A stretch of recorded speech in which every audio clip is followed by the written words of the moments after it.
j'ai décidé de faire ce match à part, les amis. C'est la première fois que je fais ça parce que ce match m'a fait ressentir des émotions assez cheloues et il s'est vraiment passé des choses assez incroyables, inédites dans ce match et vraiment, c'était vraiment un match exceptionnel et c'est pour ça que je le fais à part parce que c'était, enfin voilà, j'ai ressenti des émotions exceptionnelles. C'est vraiment passé beaucoup de choses et je veux dire que ça, les matchs à part de mes analyses, c'est vraiment arrivé, c'est vraiment très rare. Par exemple, j'aurais pu faire ça pour le match d'Undertaker contre Roman Reigns à WrestleMania 33, car il y a la retraite d'Undertaker, etc. Et vraiment, c'est vraiment très exceptionnel. Quand je sépare un match de ma vidéo analyse, c'est vraiment que c'est passé un truc exceptionnel ou que ça m'a fait ressentir des choses exceptionnelles. Et vraiment, il faut au moins que le match ait 10. Là, par exemple, le match a une note supérieure à 10, donc il faut vraiment que le match ait 10 minimum pour que je le fasse.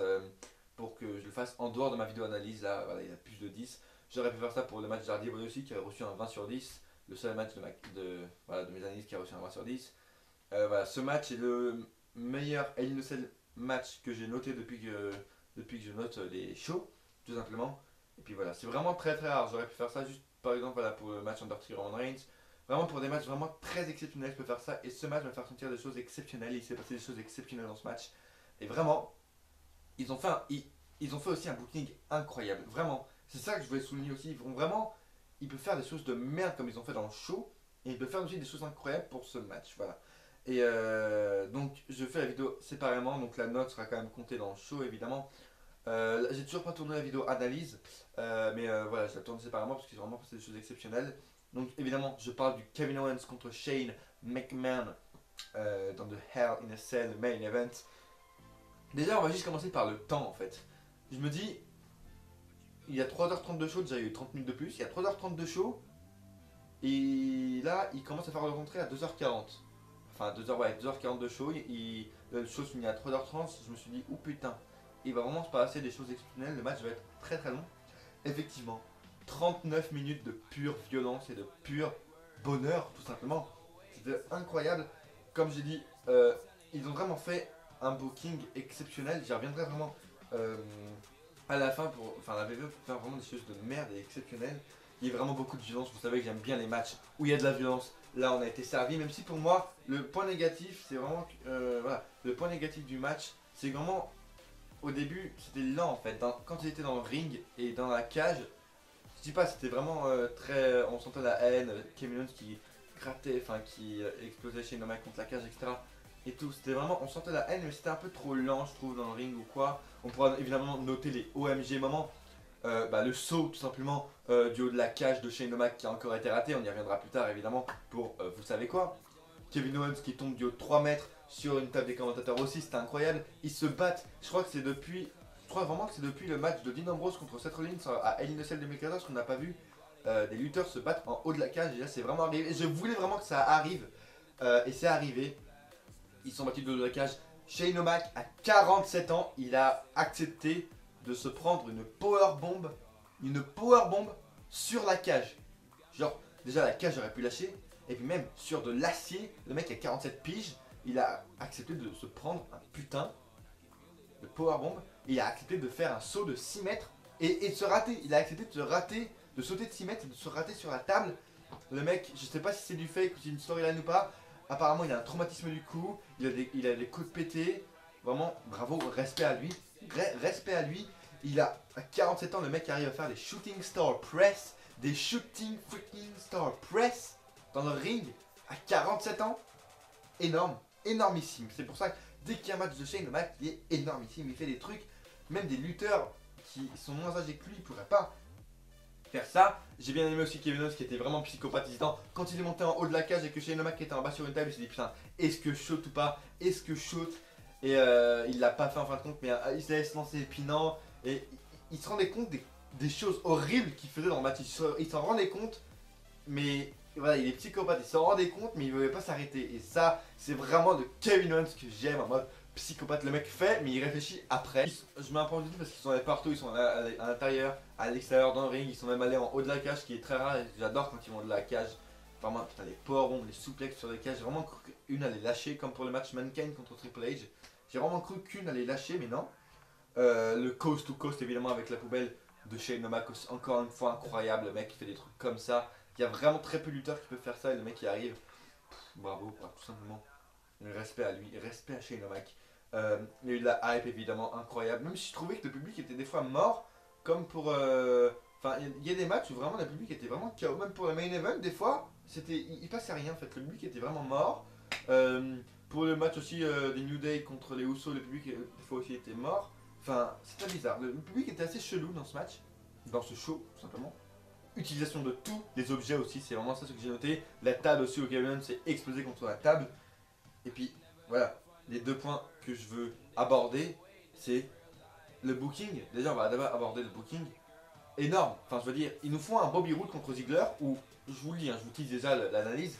Pour moi, le Bobby Roode contre Dolph Ziggler, c'était la définition parfaite du néant. Il ne s'est rien passé pendant 11 minutes. C'était le néant pour moi. Vraiment, c'était horrible ce match à regarder. Vraiment, vraiment, c'était vraiment. Ça fait vraiment longtemps que je me suis pas emmerdé autant devant un match. En fait, vraiment, vraiment longtemps. Et donc j'y reviendrai, je passerai un gros coup de gueule sur ça. Il y a vraiment plein de coups de gueule. Et c'est ça en fait. Ce pay-per-view, c'est vraiment très, très homogène, très, très hétérogène. Je veux dire, il y a des choses incroyables comme le match triple menace, comme le match tag team des Usos avec plein d'innovations et des choses incroyables, très violents. Et les matchs aussi incroyables, très psychologiques, comme le Kevin Owens et Nomak. Et puis ils nous font des choses de merde, comme le Dolph Ziggler contre Bobby Roode, comme le Rusev contre Randy Orton, où ça aussi c'est vraiment un match où je me suis emmerdé, inintéressant, et puis voilà. Charlotte contre Natalia. L'année dernière, Charlotte faisait le premier Hell in a Cell match féminin. Cette année, elle fait un match complètement pourri. Puis la fin aussi, on n'en parle pas. Enfin voilà. C'est ça, et c'est vraiment ça qui me gave. Ils peuvent vraiment pas faire un show où tout est constant en fait. Ils sont obligés de faire. Ils commencent bien avec le Hell in a Cell, et puis ils baissent, et puis ils remontent avec le triple menace, et puis jusqu'à la fin, G-Normal, Bobby Roode, machin, ils baissent, et ils remontent au summum avec le main event. Non, ils peuvent pas faire du constant. Ils sont obligés de faire comme ça. Des vagues, des montagnes. Ils peuvent pas faire constant. Et c'est vraiment ça que je regarde parce que on voit, on sent, enfin, on a vu, ils ont encore la capacité de faire du best booking. Mais non. Voilà, ils le font que pour un ou deux matchs. C'est vraiment con parce qu'ils pourraient faire ça constant quoi. Et ça, depuis WrestleMania, on n'a jamais eu un show qui avait tous les matchs pratiquement constants. Payback avec Savage Bailey dégueulasse. SummerSlam, on n'en parle pas. Voilà, ils peuvent pas faire un show où tout est bien. No Mercy dernièrement, Brock Lesnar, Braun Strowman, les matchs qu'on entendait le plus c'était de la grosse merde. Ils peuvent vraiment pas faire un show avec tous les matchs constants, ils peuvent pas. Et c'est ça que je regrette et c'est ça qu'on reproche à la WWE, ils arrivent plus en fait. On dirait qu'ils arrivent plus à faire un truc normal. Et bien sûr, la deuxième chose la plus importante que j'ai retenue, c'est le freaking heel turn de l'année. Je m'y attendais pas, ce que j'attendais dans le match, je vous dis, le seul truc que j'ai prévu, c'est peut-être une intervention de Triple H pour que, comme je vous l'ai dit ensuite, Triple H prenne les commandes de SmackDown Live, etc., qui vire chez Nomak, rivalité Daniel Bryan, Triple H, et ensuite un match à WrestleMania. Mais non, quand Shane O'Mac a sauté, moi j'ai regardé Shane O'Mac, j'ai pas regardé Kevin Owens, j'ai regardé Shane O'Mac sauter. Et c'est après, quand Christophe Asius a dit, il était pas tout seul, il s'en est pas sorti tout seul, Kevin Owens, que j'ai dit, c'est peut-être Triple H. Et quand j'ai vu Sami Zayn, j'ai halluciné, j'ai vraiment halluciné, j'ai sauté de joie, je me suis dit putain la Weaver l'ont fait quoi, il turn de Sami Zayn, et même lui on voyait qu'il est vraiment comme son ami, il est vraiment comme Kevin Owens, il est psychopathe, genre quand il a enlevé Kevin Owens, il s'est dit putain qu'est-ce que j'ai fait, j'ai peut-être tué quelqu'un, j'ai peut-être vraiment blessé gravement quelqu'un, pourquoi j'ai fait ça, Kevin Owens m'a fait s'ouvrir, il m'a fait perdre mon titre NXT, il m'a envoyé à l'hôpital, pourquoi j'ai fait ça avec nous, vraiment psychopathe, il réfléchit mais après comme Kevin Owens, et c'était incroyable, c'était vraiment un heel turn parfaitement booké, parfaitement bien fait, et voilà comment remonter les audiences de SmackDown Live. Moi je vous dis, mardi, les audiences de SmackDown Live, elles vont vraiment beaucoup, beaucoup remonter. Et les salles vont, je pense, se remplir petit à petit. Peut-être pas d'un coup, mais avec. S'ils font pas n'importe quoi avec Sami Zayn, vraiment les salles peuvent se remplir à fond et les audiences peuvent remonter. Évidemment, il faudrait juste que le champion de la WWE soit plus normal, et puis là ils remplissent les salles et tout, ils font 3 millions de téléspectateurs chaque semaine.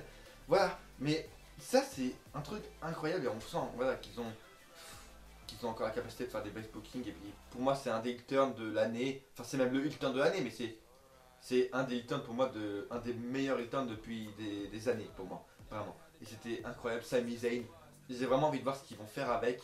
Moi j'ai une petite idée, c'est peut-être que pour moi Sami Zayn et Kevin Owens sont un peu la future DX. La DX, ils étaient équipe, après vraiment des heel turns incroyables des deux lutteurs, où ils ont des pop, toujours des pop extraordinaires. Et après ils sont remis ensemble, ils ont eu des rivalités tous les deux extraordinaires. Bah comme là, voilà, Sami Zayn et Kevin Owens sont les meilleurs amis du monde, ils ont été amis. Kevin Owens a trahi et ils ont fait une rivalité de plus d'1 an et demi à NXT. Et ensuite dans le main roster, ils ont fait des matchs incroyables. Sami Zayn et Kevin Owens. Et puis maintenant ils redeviennent amis, ils vont peut-être reformer une équipe. C'est incroyable. Pour moi c'est la future DX niveau rivalité, niveau pop, niveau heel turn. Pour moi c'est la future DX. Et je pense que ça prévoit que du bon. Je pense que voilà, je pense qu'on peut miser beaucoup sur Sami Zayn et Kevin Owens. Et je pense que ça va pour l'instant, je pense, pendant quelques semaines, au moins jusqu'à la fin de l'année, être l'attraction de SmackDown Live.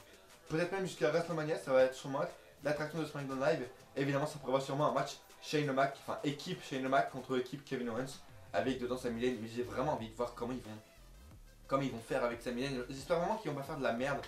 Et j'espère vraiment qu'ils vont faire du bon avec Sami Zayn. Voilà, j'espère en fait qu'ils vont vraiment pas gâcher Sami Zayn. Merci d'avoir regardé cette vidéo, vraiment j'espère que vous avez apprécié, peut-être que je vais vraiment faire ça mais j'ai très rarement, vraiment pour des matchs exceptionnels, la note, mais évidemment je vous l'ai pas dit, 10,5 sur 20, 10,5 sur 10, pardon. Voilà, c'est vraiment pour des matchs supérieurs à 10 que je fais ça, donc 10,5 sur 10, il méritait vraiment pas moins, 10,5 sur 10 c'est bien mérité avec le heel turn de l'année. J'attends impatiemment SmackDown Live pour voir ce qui va se passer. Pour moi, Sami Zayn pour l'instant, pendant des mois et des mois à SmackDown Live, va être l'attraction de SmackDown Live. Et ça c'est bon, le mec était jobber depuis dès qu'il est arrivé à SmackDown Live. Et enfin il va retourner sur les devants de la scène. Peut-être pourquoi pas gagner des titres par équipe. Pourquoi pas Kevin Owens et Sami Zayn champions par équipe. Ça pourrait donner des choses incroyables. Merci d'avoir regardé la vidéo les amis, n'hésitez pas à laisser un pouce bleu, à me dire qu'est-ce que vous avez pensé du show, qu'est-ce que vous avez pensé du heel turn, attendez-vous le heel turn de Sami Zayn, moi je m'y attendais pas du tout les amis. Abonnez-vous, je vous le rappelle, 150 abonnés avant la fin d'année, mon Facebook et mon Twitter où je pose des choses exclusives sur mon Facebook, n'hésitez pas à y aller, je pose des vidéos, je pose des miniatures exclusives sur mon Facebook, n'hésitez pas à aller aimer ma page Facebook, n'hésitez pas bien sûr à laisser un pouce bleu sur la vidéo, ça me ferait vraiment extrêmement plaisir. Et à coup sûr, on se retrouve dans une prochaine vidéo. Ou pas.